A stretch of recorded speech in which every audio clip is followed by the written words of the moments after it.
پہ قربان، سرکار صلی اللہ علیہ وسلم نے فرمایا کعبۃ اللہ میں جب طواف کرنے والے انسان کچھ کم ہو جاتے ہیں تو اللہ فرشتے بھیج دیتے ہیں۔ کوئی ایک لمحہ ایسا نہیں جب کعبۃ اللہ کا طواف بند ہو، کعبۃ اللہ کا طواف ہر وقت جاری رہتا ہے۔ یہ پرندے ہیں یا فرشتے ہیں اللہ جانتا ہے۔ ویسے وہاں جو کبوتر ہے مکہ پاک میں وہ جنگلی کبوتر ہے، وہ اسی کبوتری کی اولاد سے ہے جس نے غار ثور انڈے دیے تھے۔ اللہ نے ان کو برکت دی، وہ آج تک ان کی نسل بھی وہاں آباد ہے۔ انہوں نے رسول اللہ سے وفا کی، جو رسول اللہ سے وفا کرتا ہے پھر اللہ اسے تنہا نہیں چھوڑتا، اللہ اس کا نشان نہیں مٹنے دیتا۔ وہاں کبوتر سیاہ رنگ کے ہیں، یہ طواف جو کبوتر کر رہے ہیں یہ سفید ہے۔ کیوں جی؟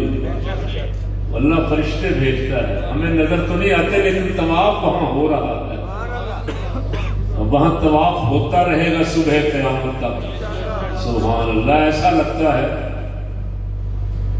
طواف زیارت والے دن 10 ذی الحج 11 12 3 دن طواف زیارت جو فرض ہے اب وہ طواف ہو رہا ہوتا ہے، سب حاجیوں نے کرنا ہوتا ہے 3 دنوں کے اندر اندر ہی سارا مطاف، گیلریاں، چھتیں، اور جب وہاں آدمی طواف کر رہا ہو تو ایسے لگتا ہے جیسے ساری کائنات اس کے گرد گھوم رہی ہے۔